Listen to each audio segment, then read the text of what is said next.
A partir de agora, você assiste Verdade e Vida. Um programa da Igreja Presbiteriana do Brasil. O programa Verdade e Vida vai tratar hoje de um tema profundamente polêmico, atualmente explorado de maneira intensa pela mídia, que é a questão da reencarnação. Nós vamos tratar deste assunto à luz da Palavra de Deus, sobretudo à luz de Hebreus 9, 27, que diz: ao homem está ordenado morrer uma só vez, vindo depois disso o juízo. Chame a sua família, ligue para alguém, amigo seu, porque Deus tem uma palavra não só para você e sua família, mas para toda a nação brasileira. Verdade e Vida. Uma palavra de esperança para um mundo em crise. Nós vamos estar conversando sobre um assunto grave, sério, que atinge milhões e milhões de brasileiros e que está hoje na crista da onda por várias mídias em todo o Brasil. Vamos conversar sobre reencarnação, uma ilusão perigosa. Esta doutrina da reencarnação, ou transmigração das almas, ou metempsicose, já era uma prática ou um ensino transmitido por Pitágoras 500 anos antes de Cristo. Este assunto veio à tona de uma maneira mais intensa com Allan Kardec, na França, e chegou ao Brasil e é hoje uma doutrina difundida pelas mídias, especialmente pela Rede Globo de televisão. Este instrumento tão poderoso de comunicação na nação brasileira é hoje, talvez, um dos principais canais de divulgação desta ideia através de suas telenovelas, de vários de seus programas, como, por exemplo, a novela Escrito nas Estrelas, e atualmente difundindo largamente as obras de Chico Xavier, especialmente o seu filme Nosso Lar, que é um filme que anuncia e proclama esta ideia da reencarnação. A pergunta é: tem base bíblica este ensino? A reencarnação é um fato? A palavra de Deus ensina esta prática, esta crença, esta doutrina? Nós vamos ver, à luz das Escrituras, que a reencarnação está na contramão da verdade. A reencarnação é uma prática e uma doutrina contrária às Escrituras. A palavra de Deus diz em Hebreus 9, 27, ao homem está ordenado morrer uma só vez, vindo depois disto o juízo. A reencarnação, ela é contrária até mesmo ao bom senso, porque se a reencarnação fosse verdade, quando uma pessoa morre, o seu espírito se desencarna e reencarna numa outra pessoa. Aí essa pessoa vive, essa pessoa morre, esse espírito se desencarna e se reencarna na outra pessoa. Nesse processo de aperfeiçoamento contínuo, progressivo, teríamos que esperar que o mundo hoje fosse melhor do ponto de vista moral, espiritual, do que os nossos antepassados. Porque se pressupõe um processo contínuo de aperfeiçoamento. Entretanto, quando nós fazemos uma leitura da sociedade contemporânea, como está o homem, como está a família, como está a sociedade em geral, percebemos que não estamos tendo uma evolução, mas uma decadência dos valores morais e espirituais. Então, esse princípio pregado pela reencarnação se choca com a realidade dos fatos, revelando-se uma falácia, um engodo, um engano, uma mentira. Mais do que isso, a reencarnação nega também a questão da escolha pessoal. Notem vocês que dentro do ensino espírita da reencarnação, você não é você. Você é o outro que viveu no passado. Então você não tem escolha de ser você individualmente, porque você é hoje alguém que já viveu no passado. Talvez se você é uma pessoa problemática, por exemplo, rebelde, ou que tem problemas de alcoolismo, ou está aí chafurdado em práticas imorais, ou até mesmo na dependência química, ou uma pessoa emocionalmente instável, você não teve escolha. É porque encarnou em você um espírito rebelde, atrasado, que viveu no passado uma vida desregrada, e aí você vai ter que viver essa situação hoje.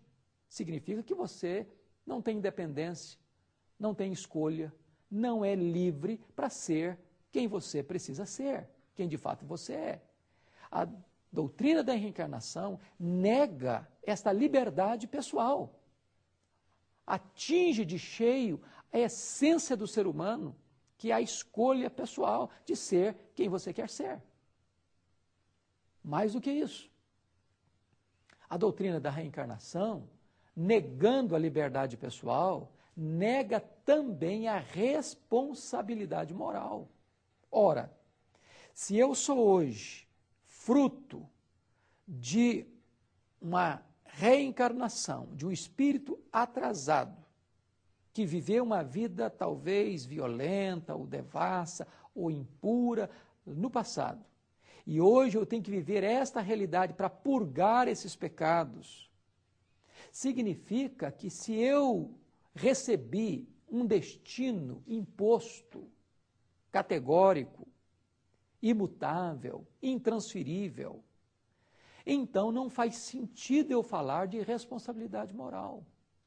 Porque só tem responsabilidade moral quando eu tenho a liberdade de fazer as minhas escolhas.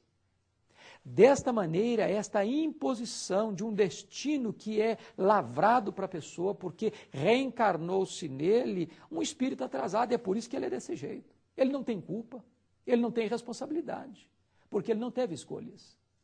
Desta maneira, esta doutrina, ela conspira contra a individualidade pessoal e contra a responsabilidade moral. Mas mais do que isso, a doutrina da reencarnação, ela nega a questão da individualidade do ser humano quanto ser humano. A Bíblia diz que Deus criou o homem à sua imagem e à sua semelhança. Criou o homem do pó da terra e soprou em suas narinas o fôlego da vida, e ele passou a ser alma vivente. De tal forma que o ser humano é corpo e alma, ou corpo, alma e espírito. De tal forma que o homem tem um elemento material, físico, que é o seu corpo, que veio do pó, é pó e voltará ao pó. E o homem tem um elemento espiritual, que é a sua alma ou o seu espírito. Quando este espírito sai do corpo, o homem morre. E seu corpo, que foi feito do pó, é pó, volta ao pó. O homem, conquanto ser humano, é esta junção de corpo e alma. Agora, note o que acontece na reencarnação. Este espírito, que está encarnado neste corpo, quando esta pessoa morre, ele sai deste corpo, fica vagando e depois reencarna num outro corpo. Este mesmo espírito, depois que esta pessoa morre, fica vagando e reencarna-se num outro corpo. E assim sucessivamente.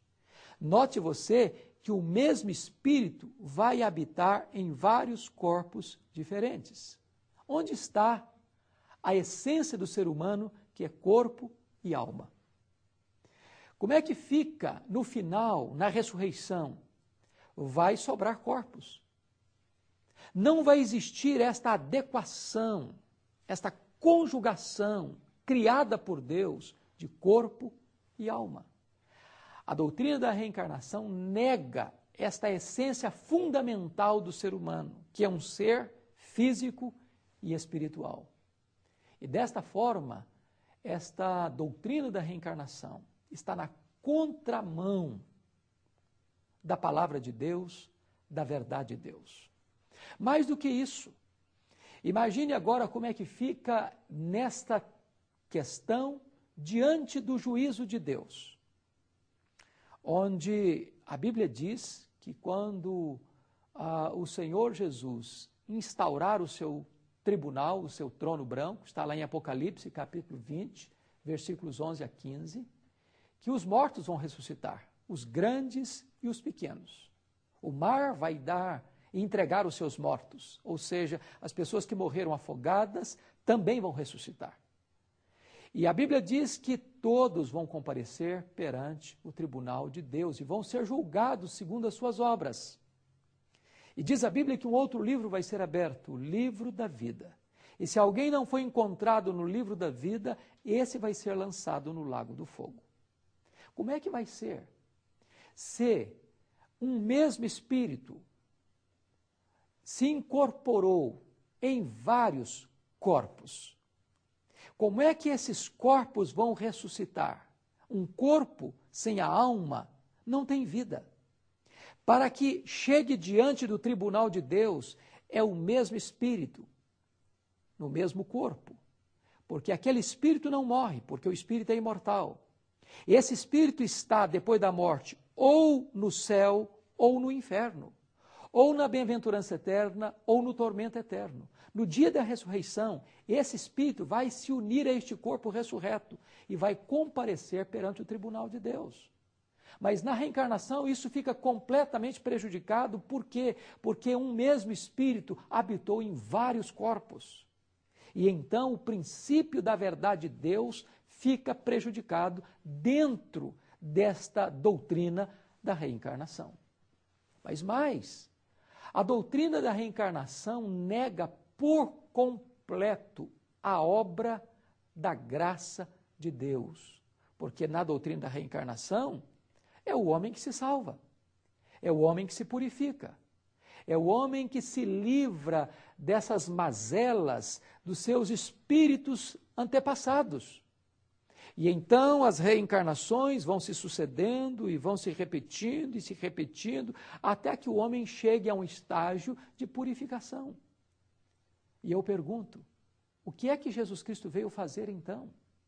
Por que é que ele morreu na cruz então?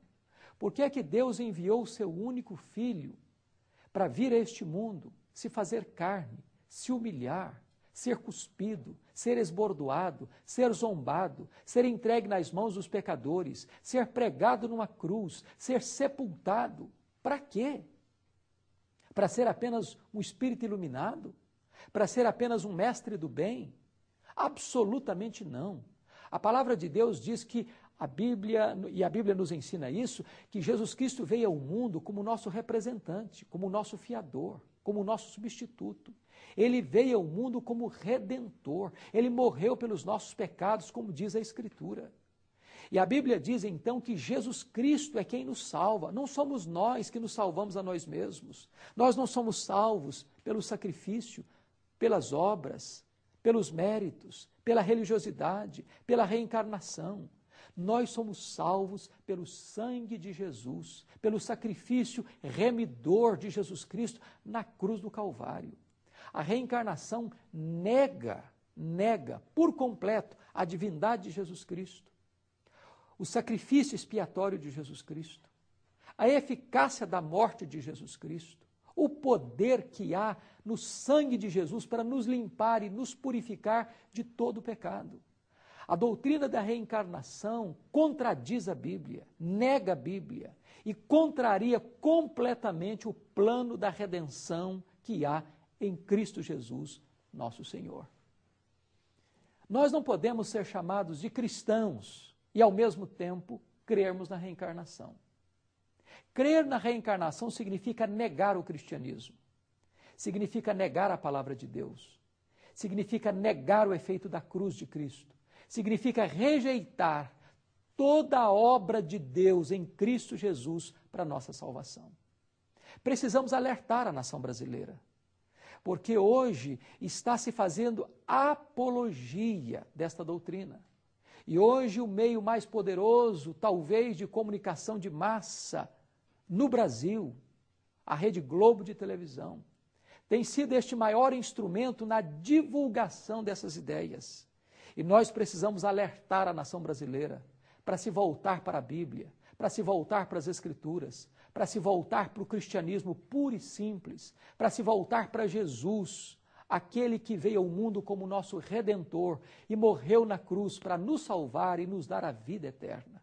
É tempo de você voltar para a Bíblia, leia a Bíblia, estude a Bíblia, conheça a verdade de Deus, não se deixe enganar pelas vãs doutrinas criadas pelos homens, ou muitas vezes pelos espíritos enganadores. Volte-se para Deus, volte-se para a verdade de Deus, volte-se para Jesus, porque Ele é o único caminho que nos conduz a Deus. Ele diz: eu sou o caminho e a verdade e a vida, e ninguém vem ao Pai senão por mim. Eu quero orar por você. E esse é um tempo tão importante, onde você pode entregar o seu coração a Jesus. Em Jesus há paz, em Jesus há perdão, em Jesus há vida abundante, em Jesus você encontra a vida eterna. Ore comigo neste momento e coloque a sua vida, a sua família nas mãos de Deus. Ó Deus querido, muito obrigado porque a tua palavra é a verdade. Muito obrigado porque Jesus é o meu Salvador, aquele que morreu na cruz pelos meus pecados, em meu lugar, para me perdoar, me purificar e me dar o presente da vida eterna. Deus, eu quero conhecer a tua verdade, porque a tua verdade liberta, a tua verdade transforma, a verdade traz paz. E agora eu te peço, ó Deus, que tu apliques esta palavra ao coração de todos aqueles que nos assistem, para que haja salvação, para que haja alegria, para que haja paz nos corações, aquela paz que vem da tua presença, aquela paz que preenche o vazio da nossa alma, que nos dá razão para viver. Em nome de Jesus. Amém. Eu sou o caminho, e a verdade, e a vida. Ninguém vem ao Pai senão por mim.